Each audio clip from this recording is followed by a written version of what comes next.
Breaking news చూస్తున్నాం. విశాఖపట్నం విమానాశ్రయం నుంచి ప్రయాణం ఓ మధురానుభూతి. సముద్రం మీదుగా విమానం గాలిలోకి ఎగురుతుంటే విండో సీట్లో కూర్చొని చూడడం మర్చిపోలేని అనుభవం. సముద్ర తీరంలో వైపు పోర్టు, ఆ పక్కన మత్స్యకారుల బోట్లు, రెండింటి మధ్య కంటైనర్ టెర్మినల్. అలా ఇంకొంచెం ప్రయాణిస్తే మిరుమిట్లు గొలిపే కాంతులతో వెలిగిపోయే అందమైన భవనాలు మనస్సులోని చెరగని ముద్ర వేస్తాయి. అయితే ఇకపై ఈ అనుభూతి గత స్మృతి కానుంది. భోగాపురం ఎయిర్పోర్టు సిద్ధమై సోమవారం నుంచి కార్యకలాపాలు ప్రారంభిస్తున్న నేపథ్యంలో ఆదివారం అర్ధరాత్రి నుంచి విశాఖ విమానాశ్రయానికి రాకపోకలు నిలిచిపోనున్నాయి.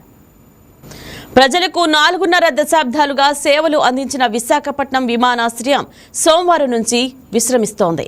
భోగాపురంలో అల్లూరి సీతారామరాజు అంతర్జాతీయ విమానాశ్రయం ప్రారంభమైన నేపథ్యంలో దీనిని పూర్తిగా మూసివేస్తున్నారు. అత్యవసర సమయాల్లో ప్రత్యేక విమానాలకు తప్ప ప్రయాణికుల విమానాలను అనుమతించబోరు.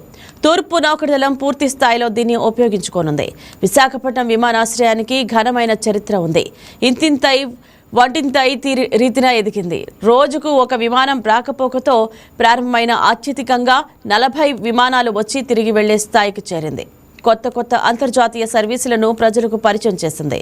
రెండో ప్రపంచ యుద్ధం సమయంలో ఆంగ్లేయులు రాయల్ ఎయిర్ ఫోర్స్ కోసం ఇక్కడ చిన్న రన్వే నిర్మించారు. యుద్ధం ముగిశాక దాని అవసరం లేకుండా పోయింది.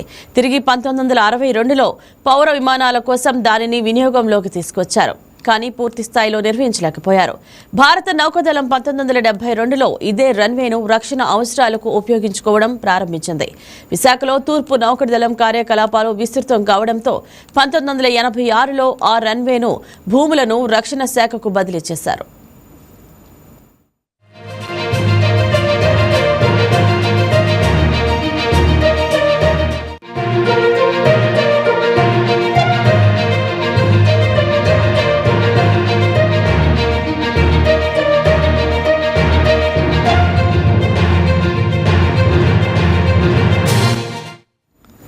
మొదట్లో విశాఖపట్నానికి రోజుకు ఒకటే విమానం వచ్చి వెళ్లేది. వాతావరణం అనుకూలంగా లేకపోతే అది కూడా రద్దయ్యేది.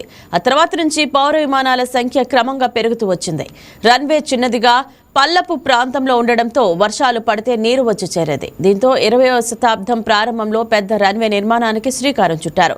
సుమారు 3050 మీటర్లు పొడవైన రన్వేను నిర్మించి 2007 జూన్ 15 నుంచి అందుబాటులోకి తీసుకొచ్చారు. ఆ తర్వాత నైట్ ల్యాండింగ్ సదుపాయం కూడా అందుబాటులోకి రావడంతో రాత్రి 9 గంటల వరకు విమానాలు వచ్చేవి. ప్రయాణికుల సంఖ్య పెరగడంతో వారి కోసం 2008లో ప్రత్యేకంగా ఒక టెర్మినల్ నిర్మించారు. అంతర్జాతీయ సర్వీసులకు కూడా ప్రయత్నించి తొలుత దుబాయ్కు ఎయిర్ ఇండియా ప్రారంభం చేశారు. అలా శ్రీలంక, సింగపూర్, మలేసియా, బ్యాంకాక్లకు అంతర్జాతీయ సర్వీసులు అందుబాటులోకి వచ్చాయి.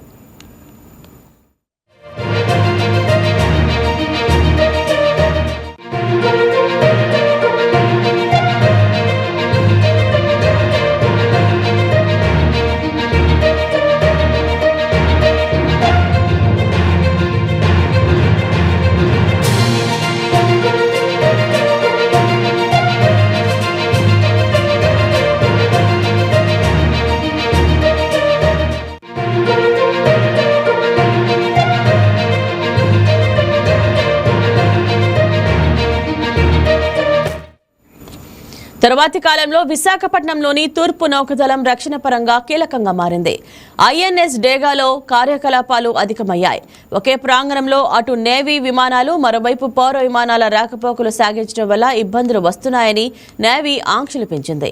విమానాశ్రయంలోకి ఒకవైపు నుంచే సముద్రం మీదుగా ల్యాండింగ్, టేక్ ఆఫ్లకు అనుమతి ఇవ్వాలని నిర్ణయించింది. అధికారులు దీన్ని యూని డైరెక్షనల్ ల్యాండింగ్ గా వ్యవహరిస్తున్నారు.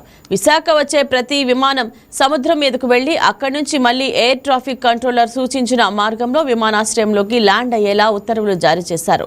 2014లో వచ్చిన హుదూద్ తుఫాన్తో విమానాశ్రయం టెర్మినల్ చిన్నాభిన్నమైంది. నేవీ తన అవసరాల కోసం రన్వేకు సమాంతరంగా టాక్సీ ట్రాక్ నిర్మించుకుంది.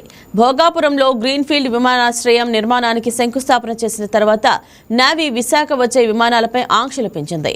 రాత్రి 11 గంటల తర్వాత ఉదయం 5 గంటల లోపు ఏ విమానాన్ని అనుమతించడం లేదు. ఇప్పటికీ అదే విధానం కొనసాగుతుంది. దీంతో అంతర్జాతీయ విమానాలు వెనక్కి వెళ్లిపోయాయి. ఒక్క సింగపూర్ విమానమే మిగిలింది. ప్రస్తుతం రోజుకు సగటున 10,000 మంది ప్రయాణికులు విశాఖ విమానాశ్రయం నుంచి రాకపోకలు సాగిస్తున్నారు. ఈ నెల 16 అర్ధరాత్రి నుంచే భోగాపురం విమానాశ్రయం పౌర విమాన సేవలను ప్రారంభిస్తుంది.